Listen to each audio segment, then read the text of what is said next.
Assalamualaikum warahmatullahi wabarakatuh. Baik, kali ini kita akan membahas tentang apa itu nilai sentral. Nah, nilai sentral ini bisa diukur dengan 3 cara yang akan kita bahas di video kali ini. Yang pertama yaitu diukur dengan rata-rata hitung. Kemudian yang kedua, kita bisa mengukur nilai sentral dengan menggunakan median. Itu simbolnya ME. Kemudian yang ketiga, kita akan mengukur nilai sentral dengan menggunakan modus MO. Nah, kita mulai dulu dari rata-rata hitung. Kita akan bahas ini. Apa itu rata-rata hitung? Semestinya teman-teman semua di sini, saya rasa teman-teman sudah sering kali mendengar nilai rata-rata. Jadi misal ada observasi yaitu X1, X2, X3, sampai nilai Xn, maka rata-rata dari ini adalah sama dengan nilai rata-ratanya atau X bar itu sama dengan X1 plus X2 plus X3 plus sampai ke Xn kemudian dibagi dengan N. Atau jika kita tuliskan dengan notasi matematika yang lebih sederhana, itu seper N dengan sigma jumlah yang menandakan jumlah N, I dimulai dari 1 XI. Nah, ini adalah rumus rata-rata. Jadi sekarang kita mencoba dengan data ya. Kita misalkan dengan data. Misalkan ada nilai ujian mahasiswa itu ada 8, misal 8, 7, 7 dan 6. Misalkan ada 5 mahasiswa, maka nilai rata-ratanya ini adalah itu berarti 8 plus 8 plus 7 plus 7 plus 6 dibagi dengan, karena ada 1, 2, 3, 4, 5 berarti nilai N-nya adalah 5. Jadi nilai rata-ratanya sama dengan berapa ini? 16 plus 14, 30, 36 bagi 5, 7,2. Oke, sekitar ini nilai rata-ratanya ya. Kemudian bagaimana kita bisa menginterpretasikan nilai rata-rata ini? Jadi ketika kita menggunakan nilai rata-rata hitung, bukan berarti bahwa seumpamanya dalam kasus kita ini, bukan berarti bahwa seluruh mahasiswa itu mendapatkan nilai 7,2. Tapi nilai rata-ratanya itu berkisar di nilai 7,2. Ada mahasiswa yang berada di atas 7,2 atau ada mahasiswa yang nilainya berada di bawah 7,2. Nah, nilai rata-rata ini akan sangat baik digunakan untuk menginterpretasi sebuah observasi dalam sampel ketika dispersinya ini nilai rata-rata dengan nilai-nilai observasi ini tidak jauh dari nilai rata-ratanya. Jika kita lihat di sini bahwa nilai rata-ratanya ada 8, ada 7, ada 6. Jadi nilai 8, 7, dan 6 itu tidak jauh, nilai ini itu tidak jauh berbeda dengan nilai rata-ratanya ini. Nah, oleh karena itu hal yang semacam ini itu baik digunakan untuk menggambarkan karakteristik dari data observasi. Nah, bagaimana nilai rata-rata yang kurang representatif dengan observasi di dalam sampel itu misalkan seumpamanya di sini nilainya ada 8, kemudian 2, Nah, jika ini dirata-ratakan, berarti kan 8 plus 8 plus 2 plus 2 plus 1 bagi 5. Berarti ini 16 plus 4, 20, 21 bagi 5. Jawabannya adalah 4,2 gitu kan. Ini nilai rata-ratanya. Nah, nilai rata-rata 4,2 jika kita lihat dari nilai individu observasi ini terlalu jauh dibandingkan dengan yang ini tadi. Jadi penggunaan rata-rata hitung itu akan lebih baik jika persebaran data di dalam sampel tersebut itu tersebar secara merata atau seimbang gitu. Jadi ini kan seimbang, tidak ada nilai-nilai yang terlalu ekstrim. Sedangkan yang ini ada beberapa nilai ekstrim. Ini yang awalnya ini terlalu tinggi karena ini skala 1 sampai 10 dan ini terlalu rendah. Jadi ini tuh dua hal yang sangat ekstrim atas dan ekstrim bawah. Oleh karena itu nilai tengahnya atau nilai rata-ratanya ini tidak terlalu mencerminkan atau merepresentasikan karakteristik yang ada di dalam data sampel. Oke. Kemudian ciri-ciri rata-rata hitung itu dia itu benar-benar merepresentasikan rata-rata hitung yang sesungguhnya atau true mean, bukan approximate mean atau rata-rata kira-kira, bukan itu. Tapi ini benar-benar true mean karena datanya di sini itu masih data kasar atau data yang belum dikelompokkan. Berbeda ceritanya nanti ketika data di dalam observasi tersebut sudah dikelompokkan menjadi distribusi frekuensi dan kita mencoba untuk mencari nilai rata-rata. Nah, nilai rata-rata hitung yang diperoleh dengan rumus semacam ini atau yang ini sama, ini disebut metode serial atau serial method. Ini masih nilai ujian ya. Semisal nilai ujiannya adalah 9, 9, 8, 8, 7.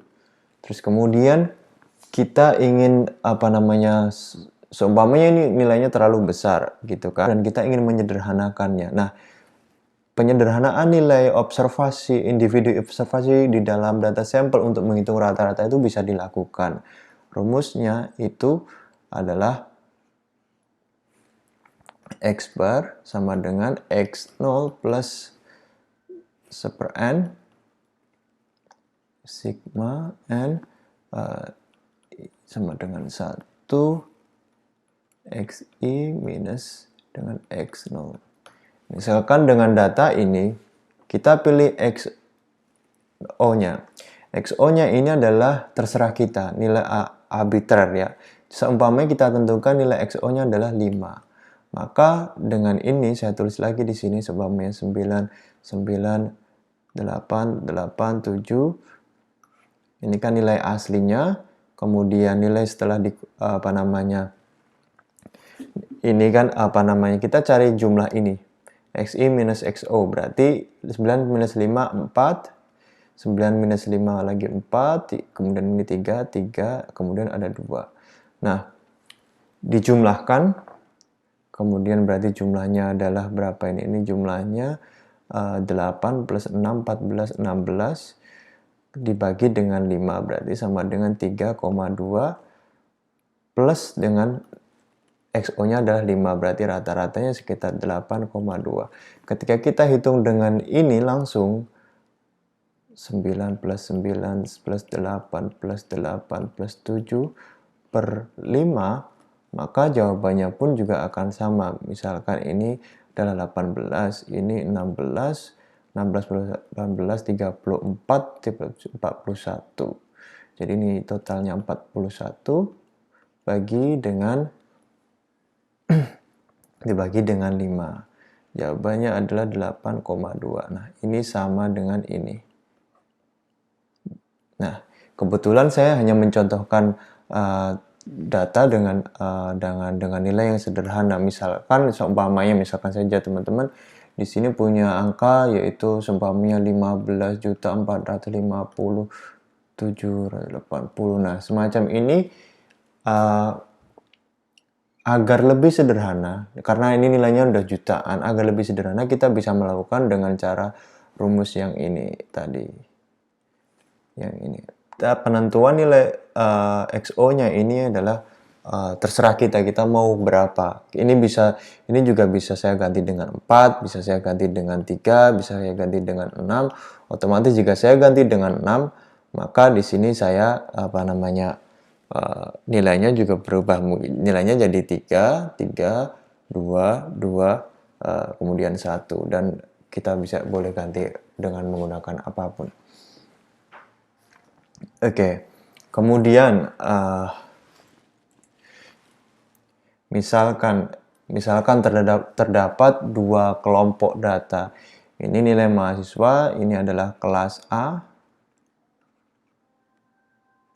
Nilainya adalah 89876. Kelas B nilainya adalah 77896. Semisal begitu. Nah, untuk menghitung penggabungan dari dua kelompok ini, nilai rata-rata hitung dari kedua kelompok ini bisa diperoleh seumpamanya ini sampel pertama, atau sampel kita kasih notasi n itu sampelnya. Berarti di sini akan ada dua sampel, N1 dan N2, 1 dan N2, kemudian N2. Oke. Nah, berarti nilai rata-ratanya untuk kelas A berarti kelas A sama dengan rata-ratanya untuk kelas A.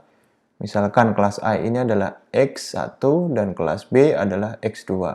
Ini saya X1 dan ini X2.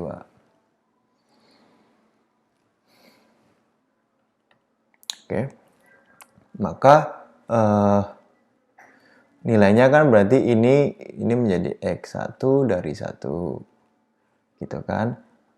Ini nilainya, ini simbol X1 jadi 2. Ini X1 yang ke-3, ini X1 yang ke-4. Oke.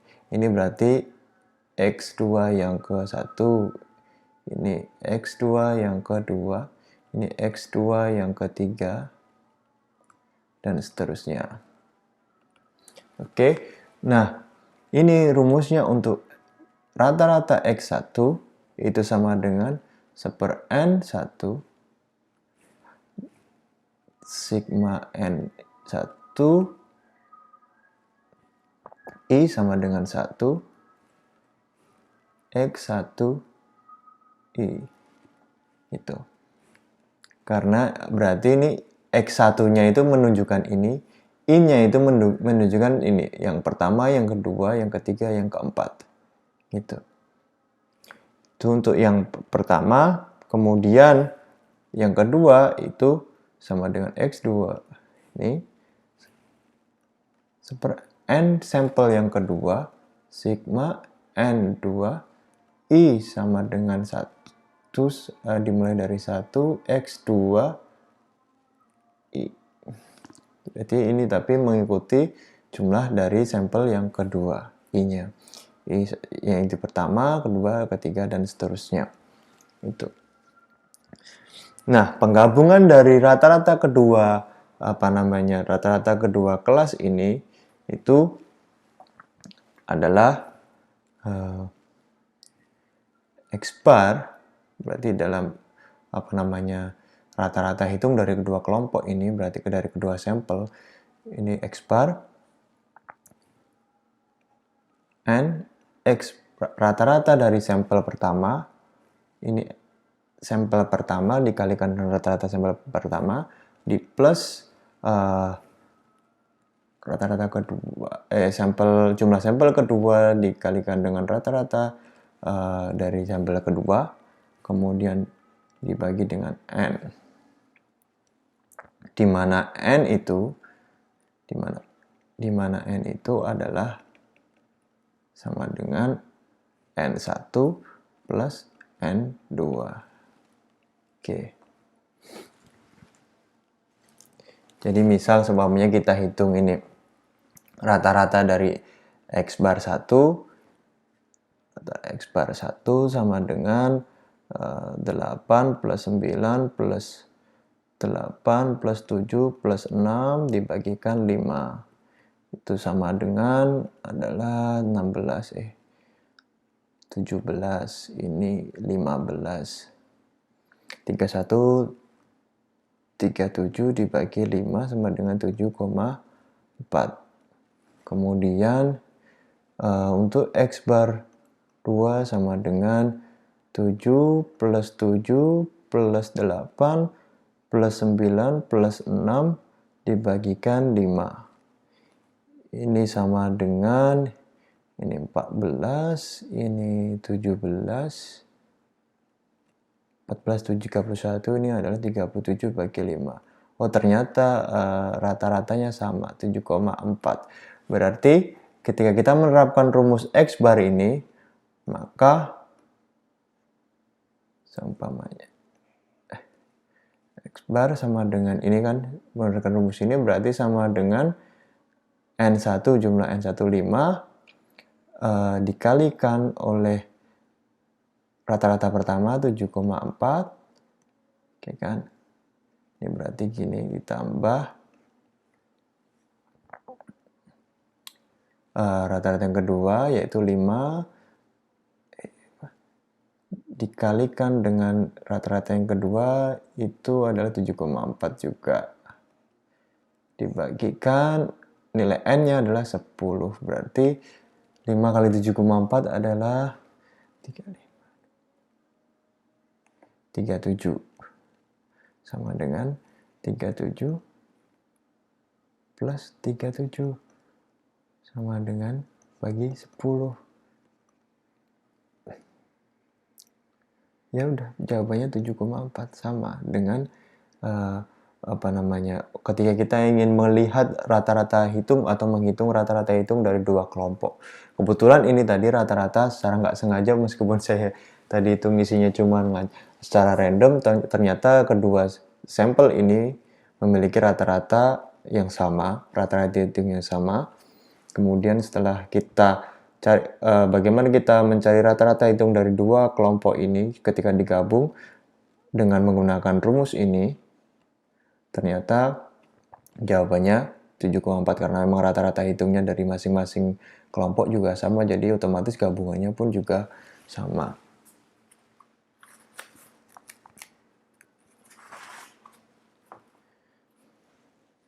Nah, sekarang kita akan masuk ke bagaimana cara menghitung rata-rata dari kelompok rata-rata hitung dari data yang sudah dikelompokkan. Itu saya akan menggunakan data saja. Nah, di sini ada data nilai ujian dengan range dengan intervalnya itu adalah 10.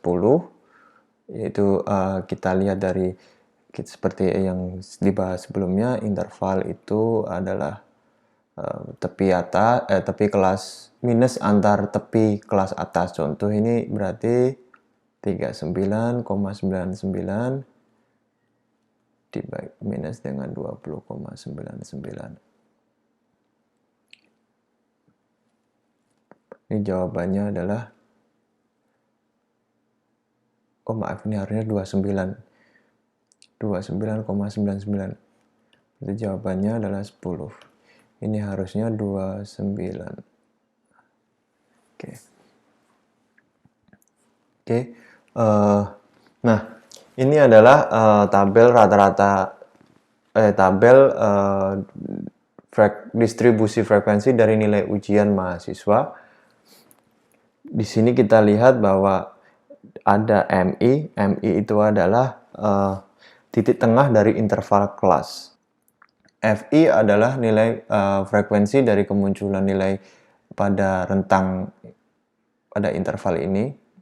Frekuensinya adalah jumlah mahasiswa yang memiliki nilai di antara 20 sampai 29 itu sebanyak 4. Kemudian ini itu jumlah mahasiswa yang berada di rentang ini ada 9.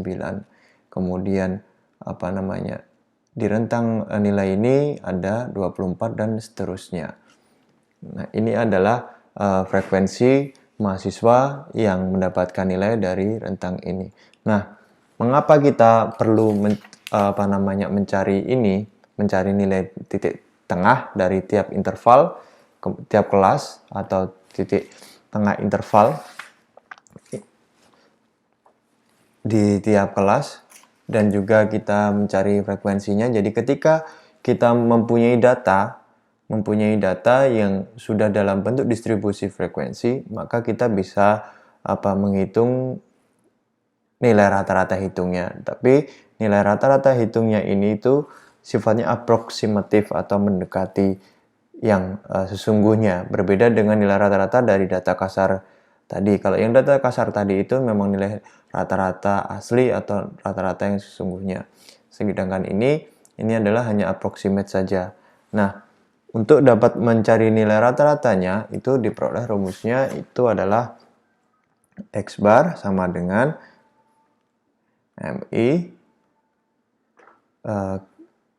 FI plus ini M1 M2 M2 F2 plus titik plus MK FK. Itu K ini jumlah dari berapa kelasnya dibagi dengan nilai frekuensinya F1 F2 plus titik plus FK.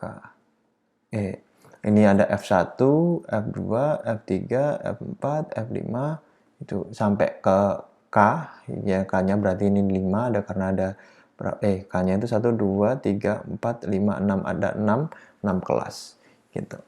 Sedangkan ini M1, M2, M3, M4 dan seterusnya, dan ini ini hasil perkalian dari dua angka ini.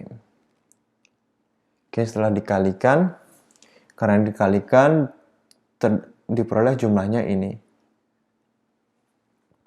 58,485. Kemudian dibagi dengan jumlah dari frekuensinya, berarti jumlah dari mahasiswanya, karena ini adalah menyatakan jumlah mahasiswa 111 berarti sama dengan 52,74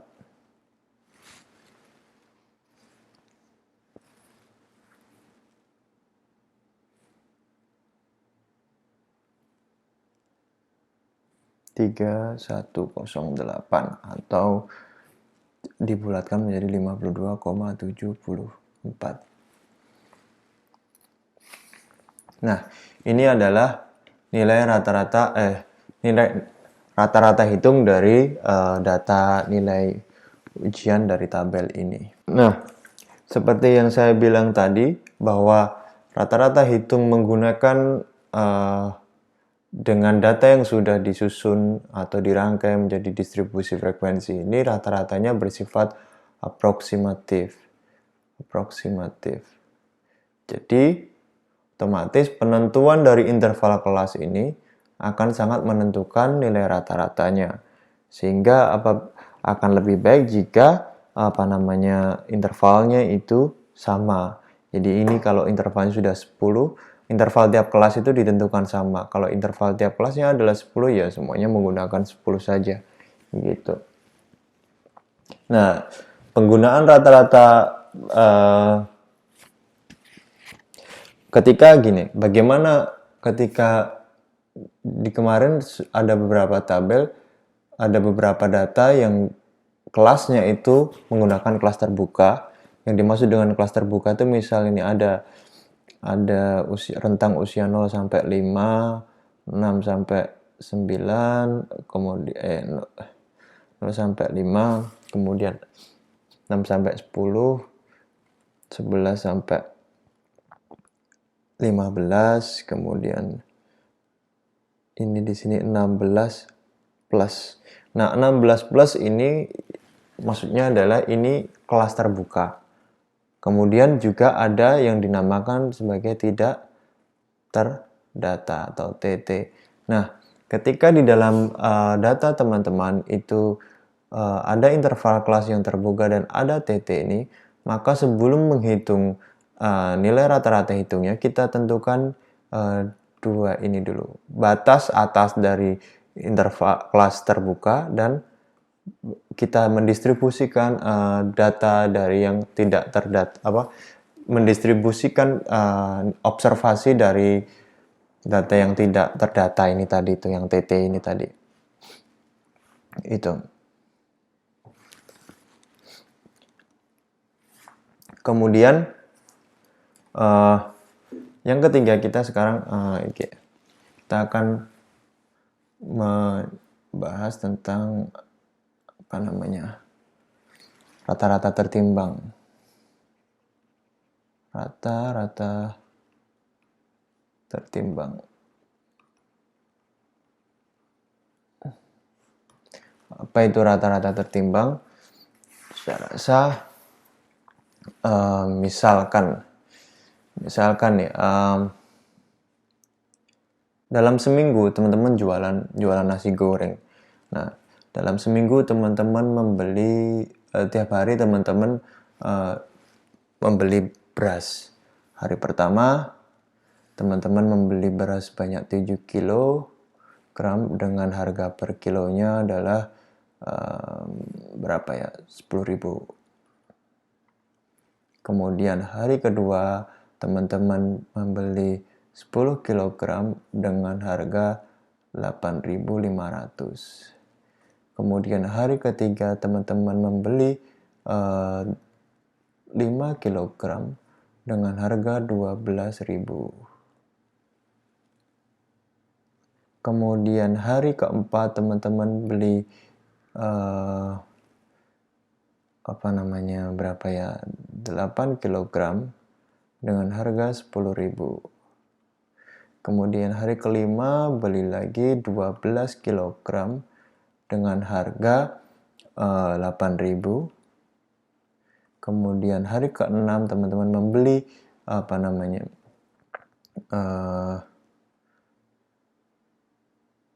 mungkin 5 kg dengan harga 12.500. Yang hari ketujuh beli 3 kg dengan harga 14.000. Nah, dari kasus ini, semisal nih kita pengen mencari nilai rata-ratanya, maka total pembeliannya adalah 50 kg. Sedangkan ini kayaknya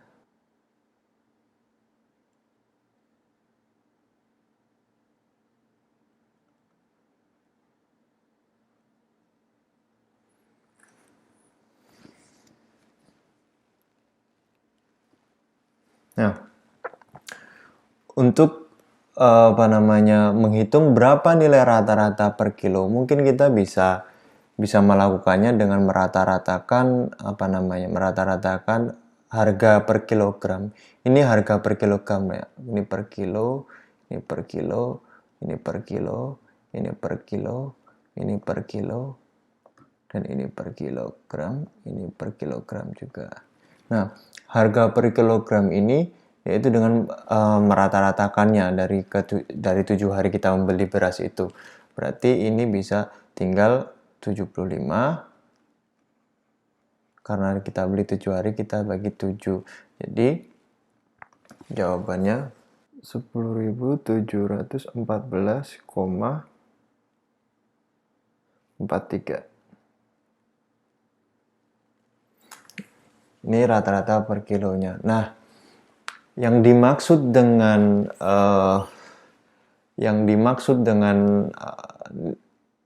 rata-rata tertimbang adalah yaitu kita kalikan ini. Ini kita kalikan, ini kita kalikan, ini kita kalikan, ini kita kalikan, ini kita kalikan, ini kita kalikan, ini kita kalikan dulu.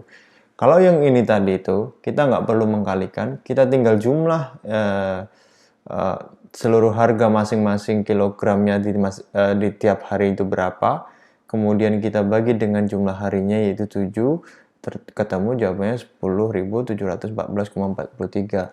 Nah, tapi kita mengabaikan nih bahwa di tiap hari itu kita membeli dengan jumlah kilogram yang berbeda, otomatis kemungkinan besar harga per kilogramnya juga bisa berubah. Nah, untuk mengakomodasi atau mengcapture efek dari menangkap efek dari perubahan jumlah pembelian ini, makanya kita kalikan dengan total pembeliannya. Berarti ini sama dengan 70.000. Nah, setelah itu kita jumlahkan ini. Ini jumlahnya adalah berapa? 495.500 gitu kan. Ini jumlahnya. Nah, kemudian untuk tahu rata-rata per kilonya, berarti kita tinggal bagi dengan ini 50 kg. Berarti kita bagi 50, jawabannya adalah 9.900.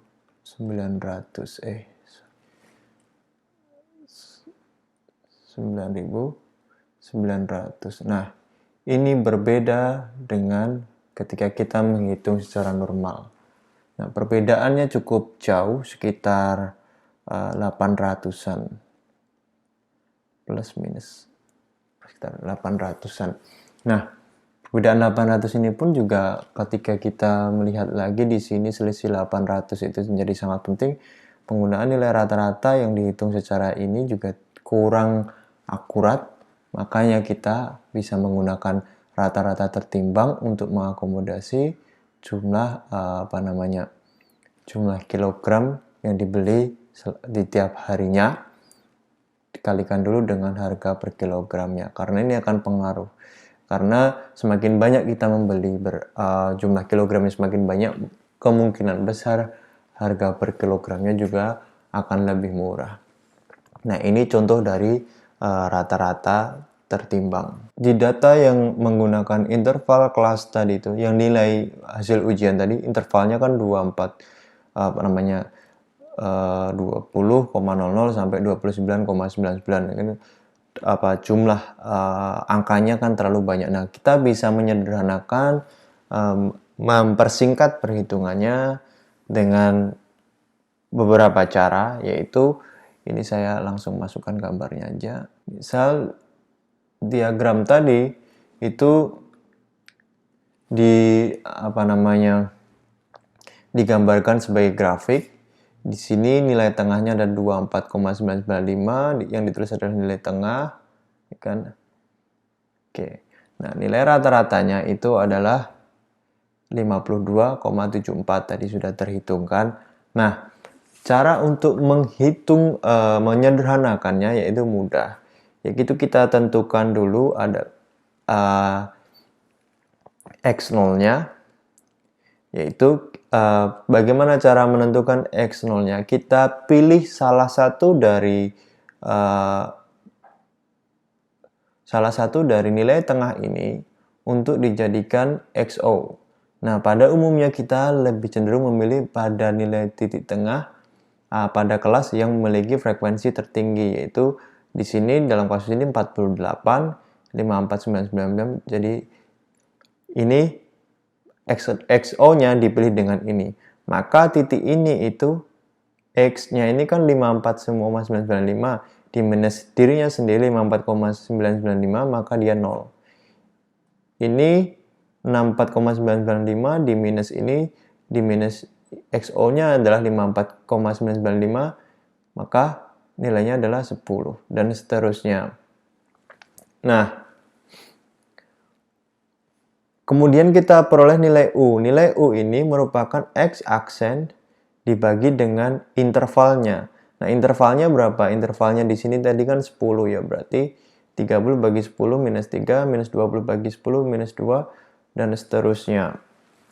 Hingga diperoleh angka seperti ini. Nah, maka nilai rata-ratanya itu X bar sama dengan I dikalikan U rata-rata plus XO. Nah, langsung saja agar lebih mudah dipahami, saya tampilkan tabelnya saja. Nah, dari tabel ini kita lihat MI-nya nilai interval kelasnya ini. Nilai tengah interval kelas adalah ini. Ini adalah nilai interval titik tengah dari interval kelas. Kemudian ini frekuensi pada kelas tersebut. Kemudian tadi UI-nya itu ini minus 3. Oke. Kemudian ini UI dikalikan dengan frekuensinya. Jawabannya minus 12, minus 8, dan seterusnya. Setelah itu ini dijumlahkan, jawabannya minus 25, maka nilai rata-rata dari U itu sama dengan, atau kita tuliskan nilai rata-ratanya, kita tuliskan dengan U, itu minus 25 dibagi dengan 111, sama dengan minus 0,2252. Nah, maka nilai rata-rata hitungnya yaitu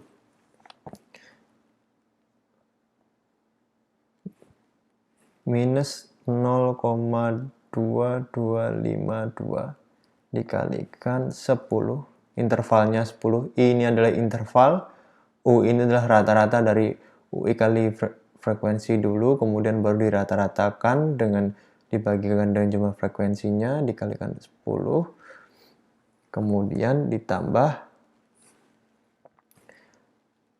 XO-nya tadi dipilih 54,995. 54,995.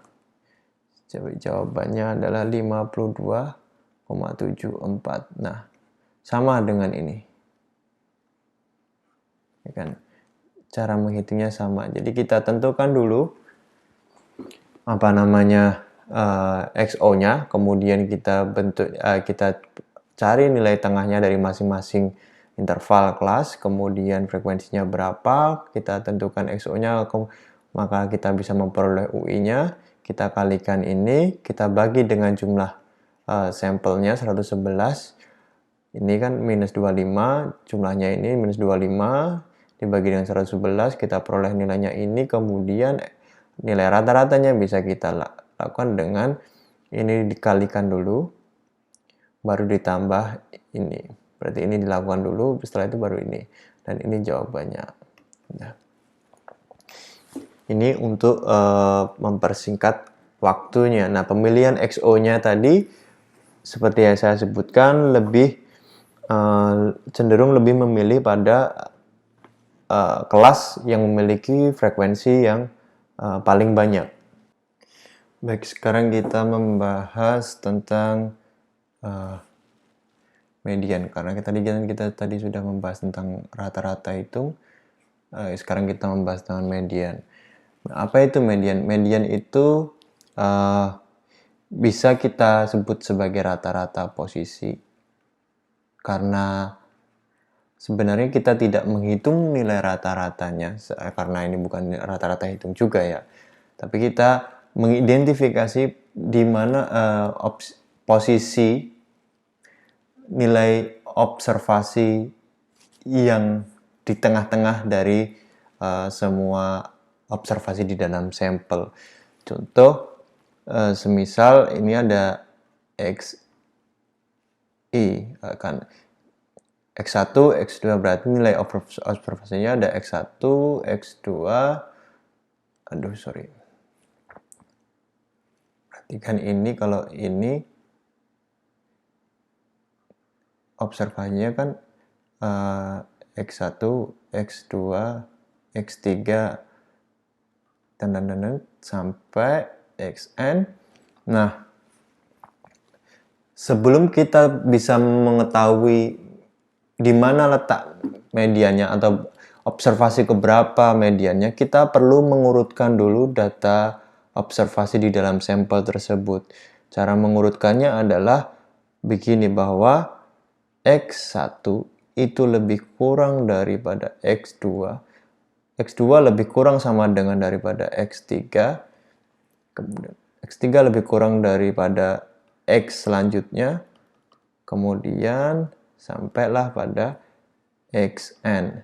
Jadi semisal ada data 8, 9, 7, 6, 5, maka ini diurutkan menjadi 5, 6, 7, 8, 9. Itu. Nah, berapa mediannya? Nah, ketika datanya ganjil,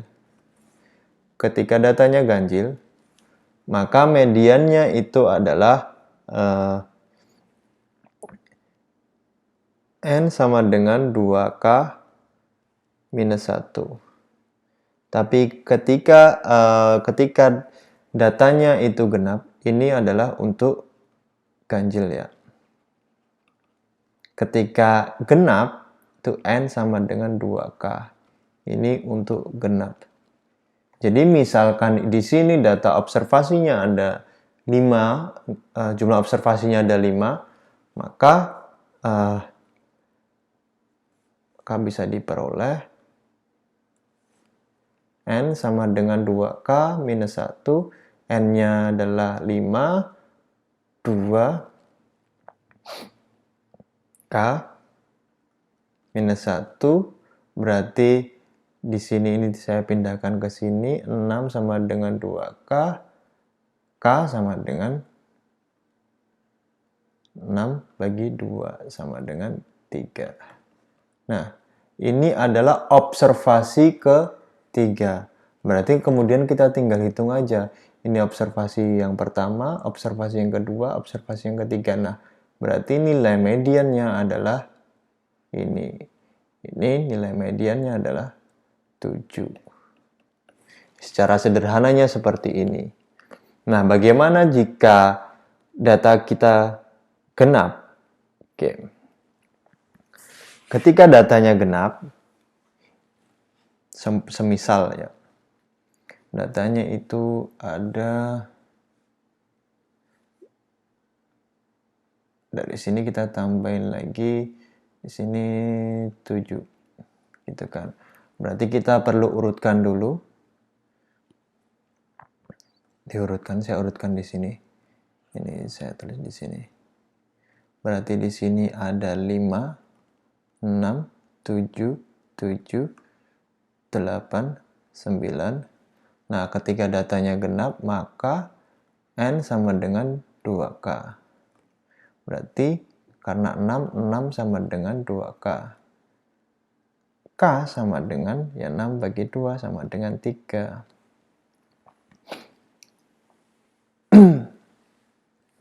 Nah, tapi perlu kita lihat bahwa ketika kita untuk merumuskan karena ini genap, jumlah N-nya genap, maka kita tidak bisa menentukan nilai median secara unik-unik. Itu maksudnya kalau ini 7. Nah, ini bahwa nilai mediannya di sini itu berarti kan ada 2 ini. Nah, karena kebetulan nilai observasinya ini sama, maka nilai mediannya bisa langsung ditentukan bahwa nilainya 7. Tapi bagaimana jika observasinya berbeda? Misalkan kalau angka yang di sini tadi itu saya ganti di sini, misalkan di sini itu 6.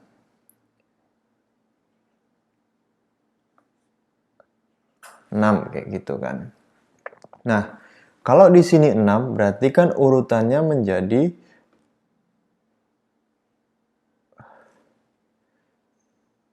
5, 6, 6, 7, 8, 9. Nah, di posisi ketiga dan keempat, karena dia adalah genap, maka XK-nya itu diperoleh dari sama dengan XK plus 1. Berarti kan 3 plus 1, 4. Nah, berarti ini kan ada 2 ini. Nah, untuk menentukan median dari nilai tengah dari jumlah observasi yang genap, maka kita bisa menghitungnya dengan menghitung 6 plus 7 dibagi 2 sama dengan 6,5. Nah, ini nilai median ketika jumlah observasinya genap dan di tengah nilai XK dan XK plus 1 itu beda. Tapi kalau nilai XK dan XK plus 1-nya itu sama, maka ya udah tinggal tentukan saja. Nah, sekarang rata-rata sampel versus median. Oke kan. Nah, sebenarnya untuk menentukan nilai sentral,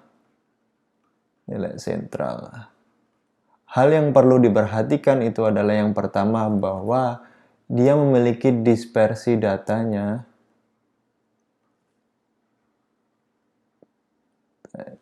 itu tidak jauh dari nilai sentral.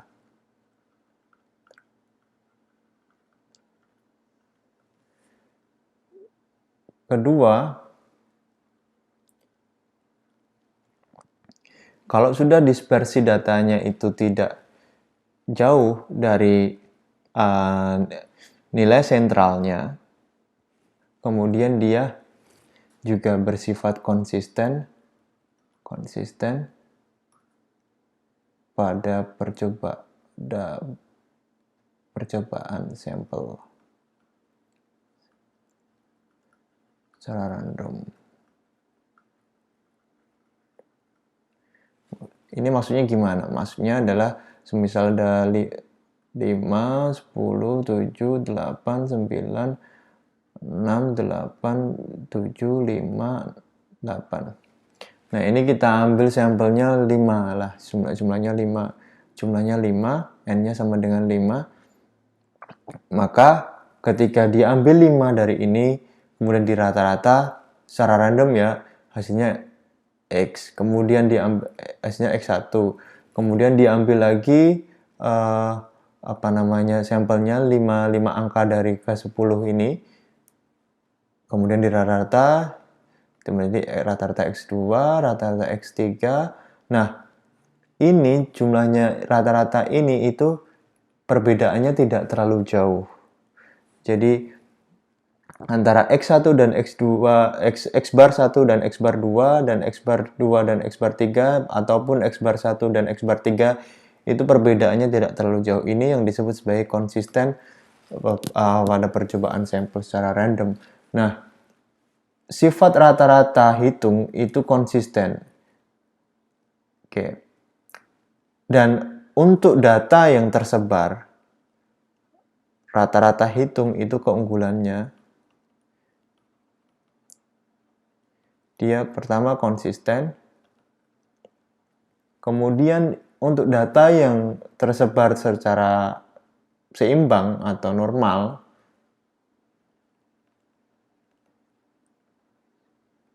maka ini itu representatif. Penggunaan rata-rata hitung itu representatif. Namun, apabila ada nilai ekstrim, maka penggunaan rata-rata hitung itu tidak representatif. Lebih baik menggunakan median. Terlebih lagi jika teman-teman menggunakan data-data yang sifatnya kualitatif untuk menggambarkan informasi yang kualitatif. Contoh kepuasan tentang ini contoh itu tentang kepuasan kerja. Maka skalanya di situ ada 1, 2, 3, 4, 5. Mana ini paling puas, ini paling tidak puas. Atau ini sangat puas dan ini sangat tidak puas. Nah, Setelah itu kita ambil datanya, ternyata hasilnya ada 5, 4, 5, 1, 1. Kayak gitulah, misalnya kayak gitu. Nah, ini kalau diurutkan, berarti data ini diurutkan menjadi 1, 1, 4, 5, 5 kan. Nah, ini nilai ekstrim ini jika di rata-rata, dia rata-ratanya mungkin akan berkisar 2 sampai 3. Tapi kita lihat di sini bahwa dominasi itu terletak di antara puas dan sangat puas.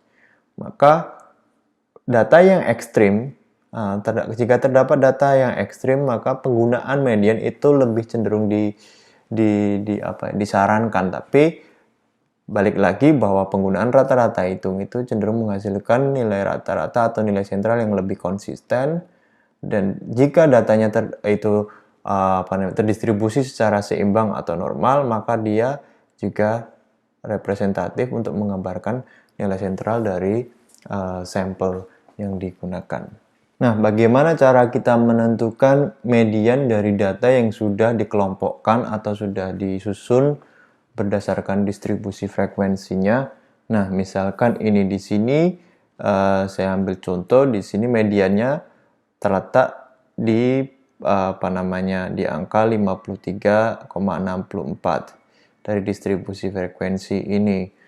Nah, bagaimana kita bisa memperoleh nilai median dari data yang sudah terdistribusi secara frekuensinya?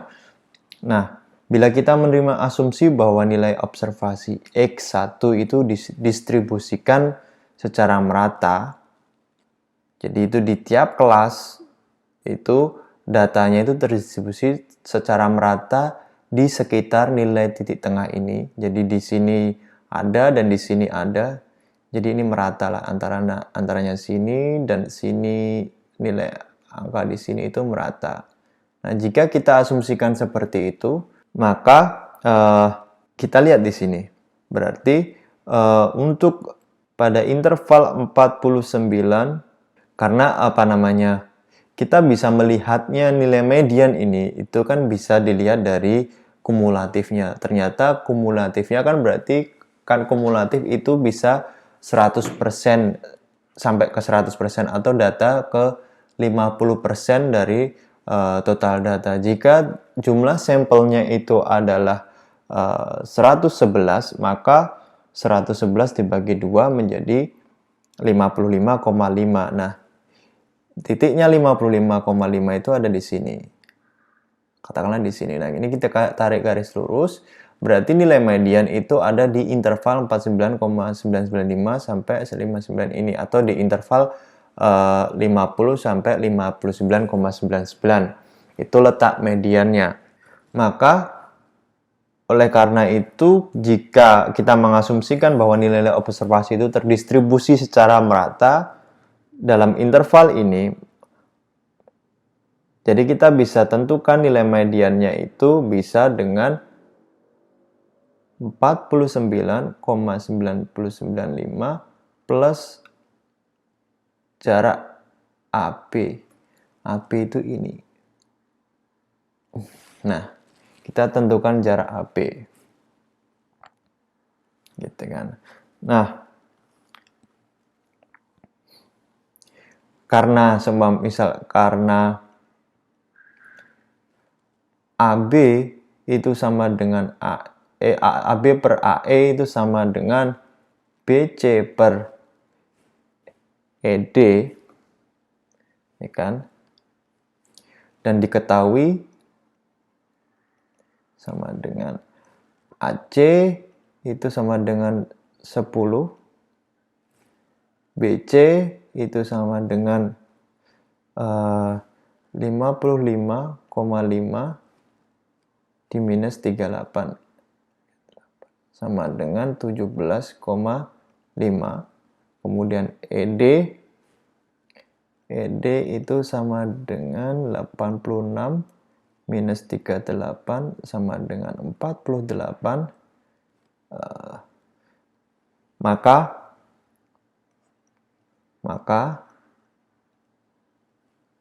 AB itu sama dengan 175 dibagi dengan 48 atau sama dengan 3,645 atau mediannya itu diperoleh sama dengan 49,995 plus 3,645 sama dengan 53,64. Ini adalah mediannya.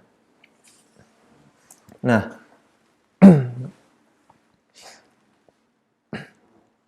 ini diasumsikan bahwa di tiap interval kelas itu datanya terdistribusi secara merata.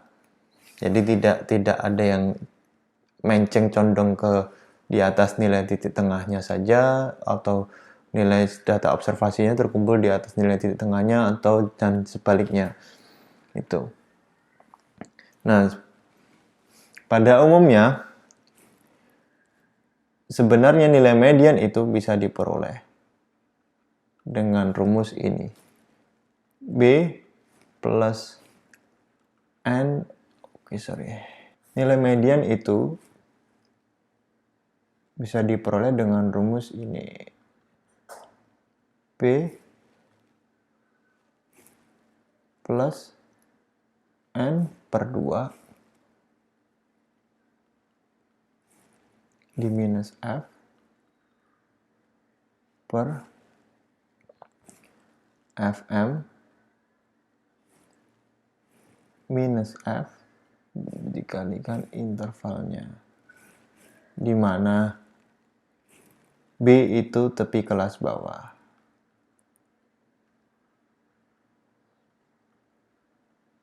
Berarti ini adalah B. Kemudian N itu jumlah observasi,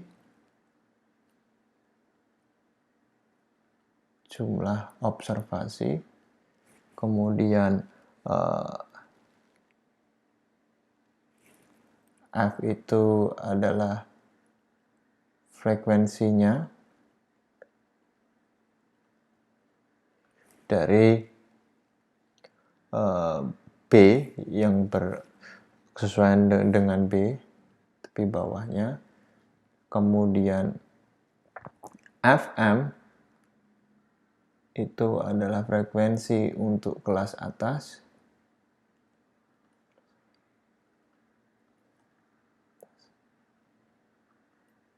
Kemudian I itu interval. I itu adalah interval.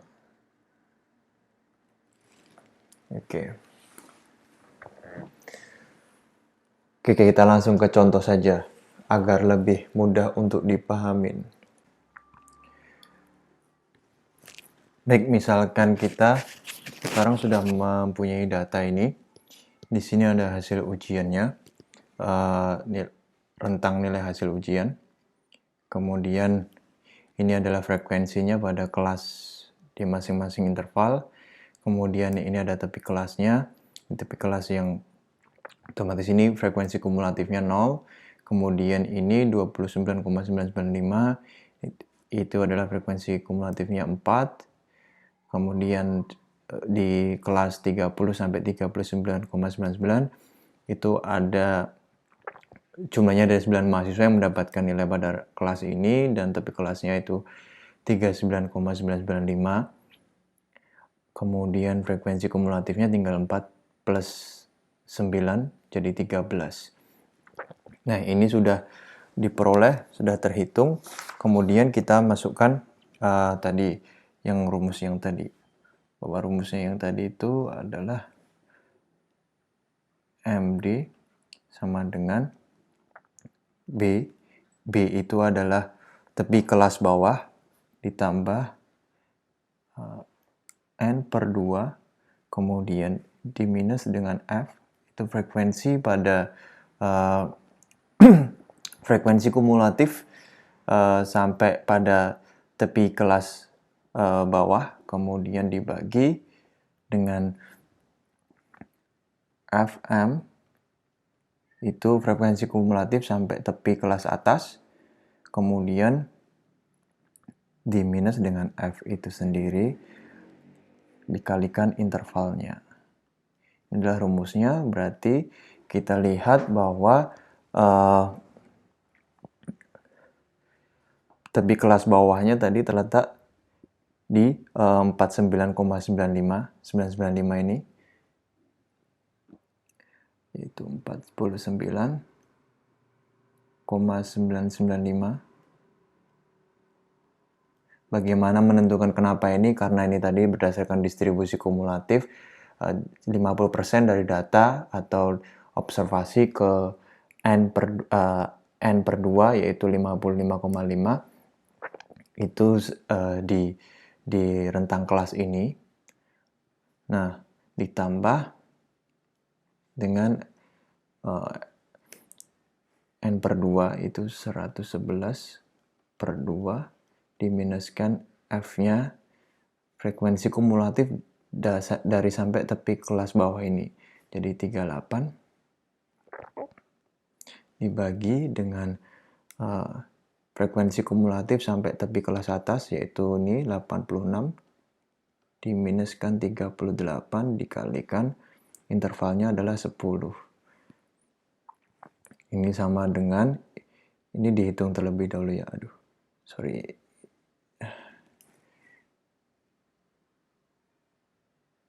Ini saya hapus. Ditambah.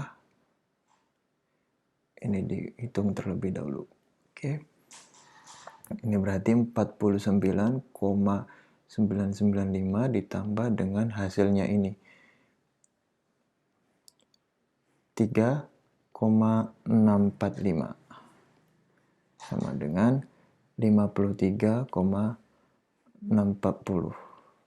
Oke, ini adalah median dari distribusi frekuensi ini. Jadi pertama teman-teman tentukan dulu kumulatif ke 50% dari total datanya, berarti di sekitar di wilayah 55-an. Kemudian teman-teman seumpamanya yang ternyata 50% itu kalau dalam kasus ini berada di wilayah ini. Oke, berarti ini tepi kelas bawah. Oke. Dan ini tepi kelas atasnya. Oke, gitu kan. Setelah itu kita hitung tepi kelas, kemudian frekuensi kumulatifnya, dan kita masukkan angka yang ada di sini ke dalam rumus ini dan diperoleh hasilnya adalah ini. Ini adalah median dari data yang sudah tersusun dengan distribusi frekuensi. Nah, kita juga bisa memulai dengan, kalau ini kan pilihnya dari bawah, kita juga bisa menghitungnya dengan tepi atas dengan rumusnya adalah MD sama dengan A itu tepi atas di minus N per 2 di minus N minus F aksen M per F aksen M minus F aksen kalikan intervalnya. Nah, F aksen itu frekuensi kumulatif terkait dengan A, berarti itu berapa? 86 ya. Tapi kalau F aksen itu adalah F aksen itu frekuensi kumulatif yang sesuai dengan tepi atas, jadi 86 ini. Kemudian F aksen M itu frekuensi kumulatif yang berkesesuaian dengan tepi kelas atas dari interval di mana median dihitung. Berarti itu adalah 38. Sama seperti tadi.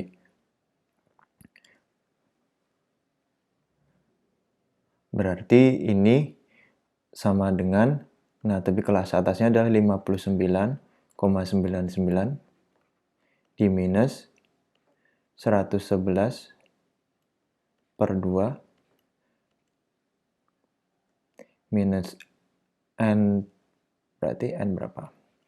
111 minus 86 F aksen M-nya dibagi dengan 86 minus 38 dikalikan 10. Nah, ini sama dengan 59,99 diminus 6,354 dan hasilnya adalah 53,641. Tidak jauh berbeda dengan ini. Ini adalah median dari distribusi frekuensi jika kita menghitung dari tepi kelas atas. Kalau ini adalah jika kita menghitung dengan tepi kelas bawah. Bedanya ini.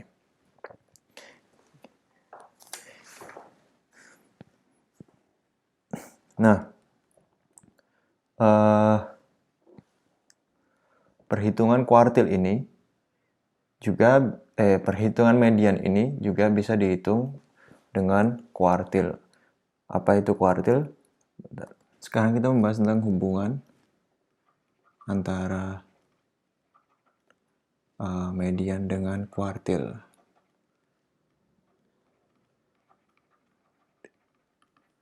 Nah,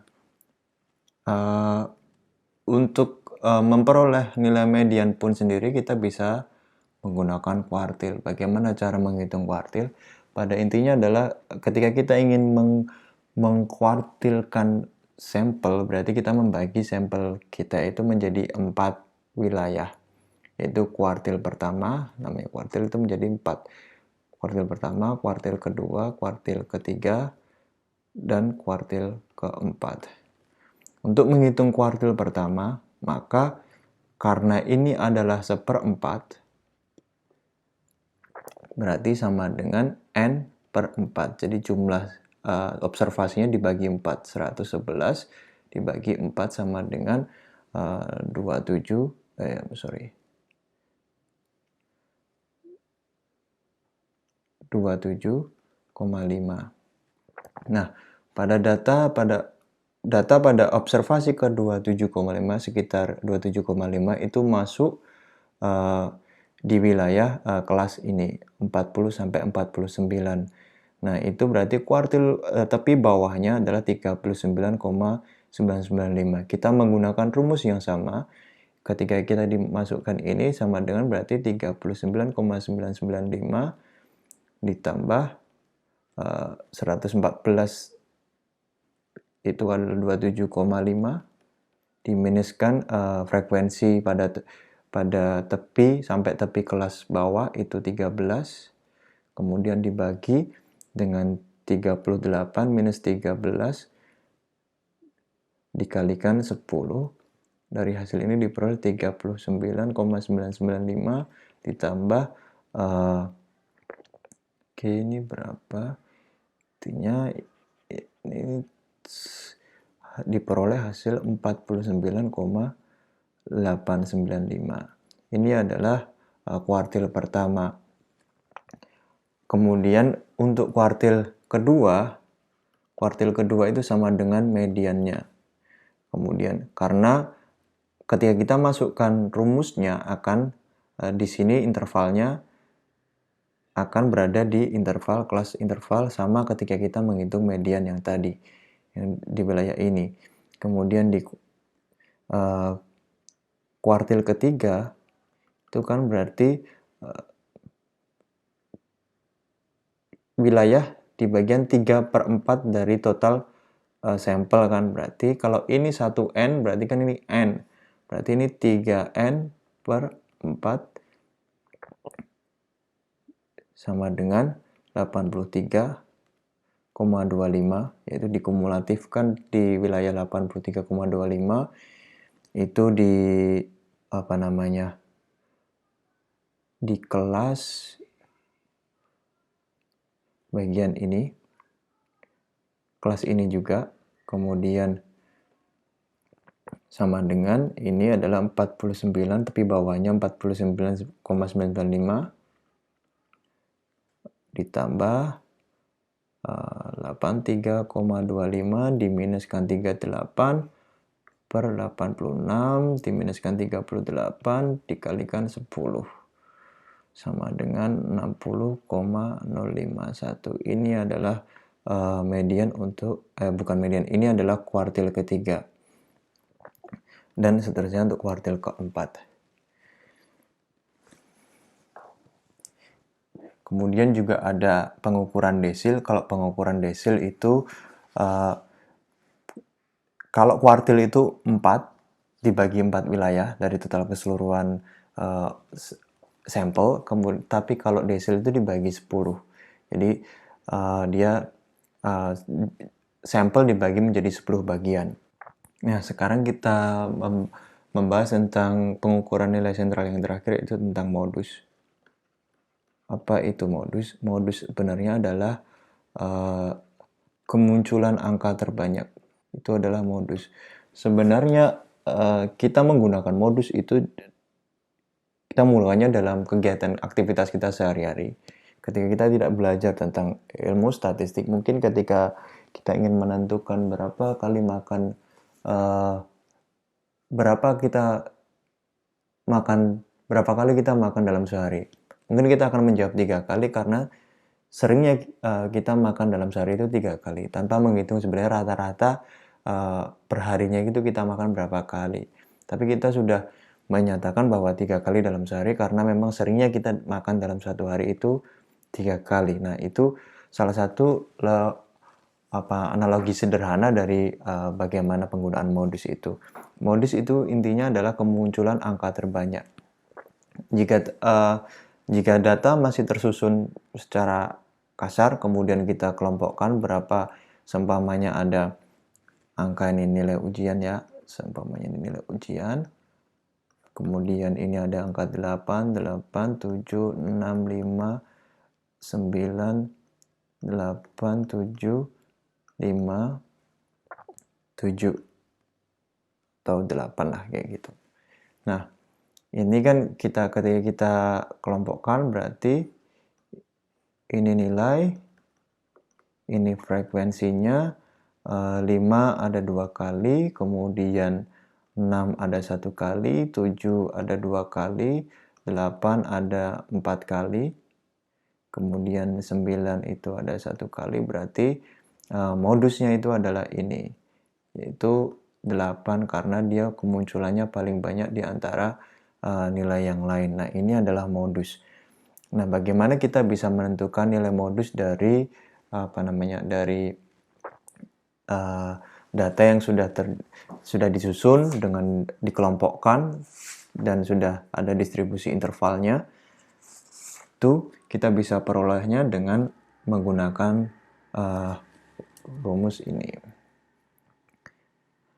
Modus atau MO,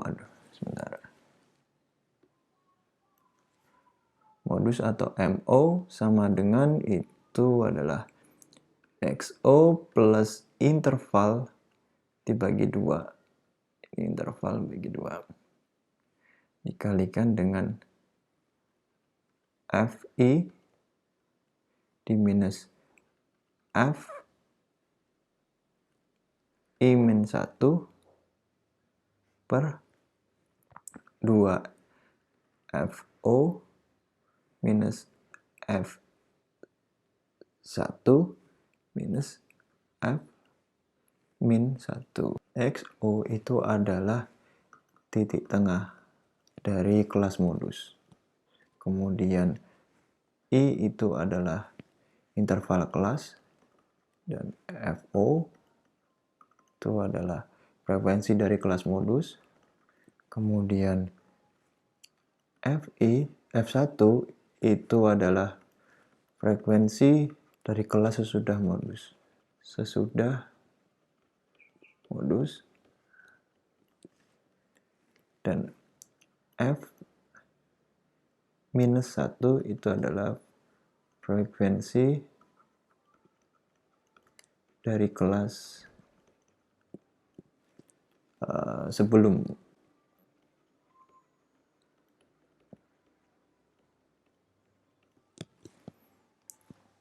Misalnya kita menggunakan contoh data dari hasil nilai ujian mahasiswa. Di sini kita bisa melihat intervalnya, kemudian frekuensinya. Nah, maka modusnya bisa kita peroleh dengan cara ini. Berarti kemunculan angka terbanyak itu berada di interval mana? Interval 50 sampai 59,99. Nah, X0 itu merupakan nilai titik tengah dari kelas yang menjadi modus atau frekuensi. Nilai itu sering keluar. Nah, titik tengah dari ini adalah 54,995.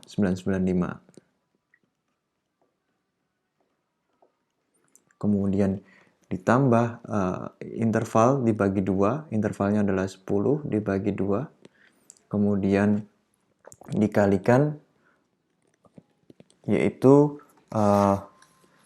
frekuensi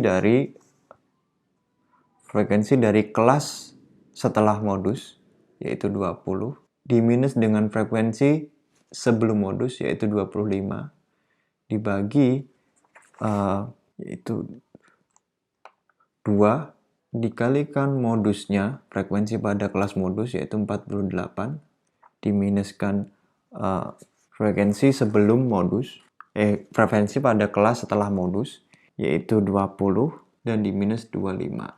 Nah, dari sini diperoleh hasil 54,505, dan ini adalah modus dari data yang terdistribusi frekuensi.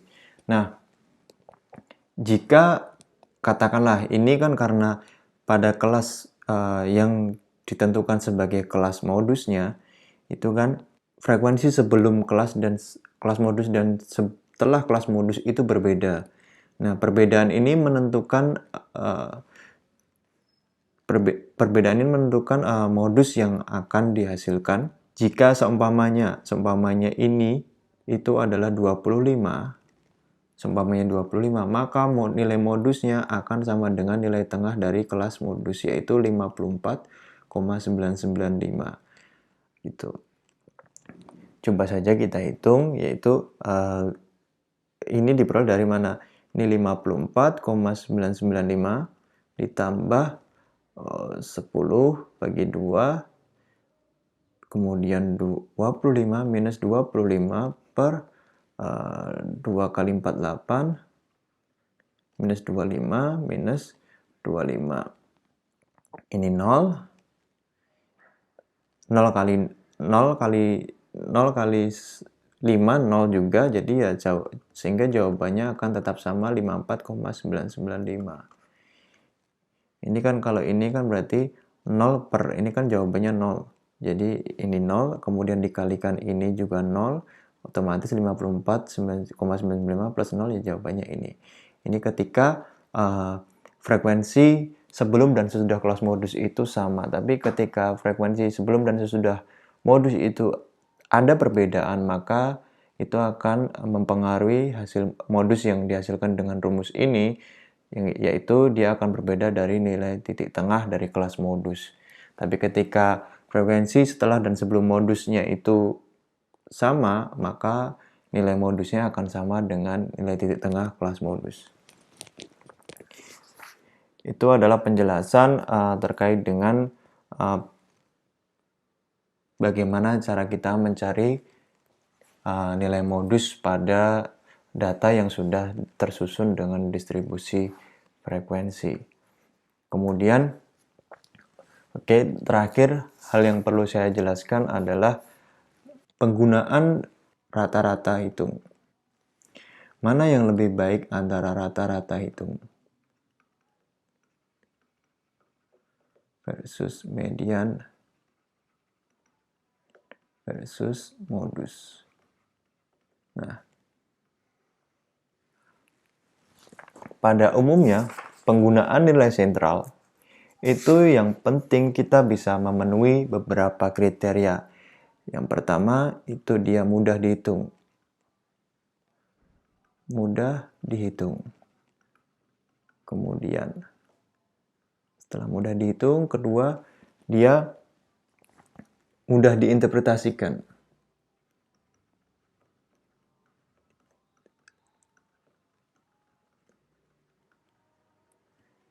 Kemudian yang ketiga itu melibatkan semua nilai observasi.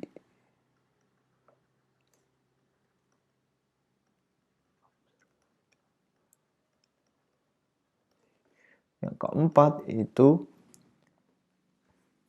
tidak mudah dipengaruhi oleh nilai observasi yang ekstrim atau nilai ekstrim. Kemudian yang kelima, dia fluktuasi dari sampel ke sampelnya sedikit, jadi konsisten. Dari sampel ke sampel kecil atau konsisten. Dan yang keenam, itu dapat dimanipulasi dengan matematika. Tentunya ini agar bisa dihitung. Oke. Nah, tidak ada apa namanya ya? Tidak ada aturan yang menyatakan bahwa rata-rata hitung itu lebih superior dibandingkan median atau modus, atau tidak ada secara mutlak superior terhadap yang lainnya. Tapi penggunaan rata-rata hitung, median, dan modus itu akan lebih baik jika disesuaikan dengan kebutuhan dari data sampel yang kita peroleh. Karena misalkan rata-rata itu memang dia konsisten dari sampel ke sampel, kemudian dapat dimanipulasi dengan matematika, tapi ketika ada nilai ekstrim, rata-rata hitung akan sangat tidak representatif dengan sampel nilai sentral dari sampel yang kita hitung. Tapi median pun bisa mengatasi nilai ekstrim. Kemudian namun ketika kita ambil sampel dari data yang ada, itu fluktuasinya relatif lebih besar dibandingkan rata-rata hitung. Untuk poin 1 mudah dihitung ini mungkin median dan modus relatif lebih mudah dihitung dibandingkan rata-rata hitung. Nah, jadi kesimpulannya adalah penggunaan dari ketiga nilai sentral, pengukuran nilai sentral ini sebaiknya disesuaikan dengan kebutuhan dari peneliti, mudah diinterpretasi, dan karakteristik dari data itu sendiri. Misalkan jika karakteristik data itu adalah informasi kualitatif, maka lebih baik menggunakan median atau modus dibandingkan menggunakan rata-rata hitung. Dan sebenarnya jika data itu terdistribusi secara normal, maka nilai rata-rata hitung, median, dan modusnya akan sama. Data yang terdistribusi normal itu kayak gimana? Semisal ini saya ambilkan gambar ya. Nah, gambar yang sebelah kiri itu adalah gambar dari data yang terdistribusi tidak seimbang, tidak merata, atau tidak normal. Di sini nilai rata-ratanya itu lebih kecil dibandingkan nilai modusnya, karena nilai modus itu pasti berada pada jumlah frekuensi yang tertinggi, pada kelas jumlah frekuensi yang tertinggi di sini. Dan rata-rata belum tentu dia terletak pada nilai modus sama dengan nilai modusnya jika persebaran datanya itu tidak merata, tidak seimbang. Nah, kemudian antara modus dengan rata-rata, jarak antara modus dengan rata-rata biasanya 2/3 jaraknya itu diisi oleh median. Ini ketika persebaran datanya tidak merata. Tapi ketika persebaran datanya itu merata dan seimbang, atau bisa kita katakan terdistribusi secara normal, maka nilai rata-rata hitung, median, dan modusnya akan sama, yaitu 34,5 dalam contoh grafik ini.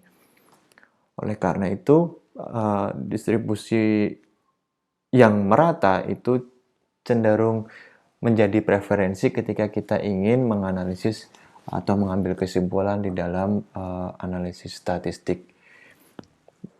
Baik, itu saja penjelasan terkait dengan rata-rata hitung, median, dan modus. Jika ada pertanyaan bisa disampaikan di forum. Terima kasih atas perhatiannya. Wassalamualaikum warahmatullahi wabarakatuh.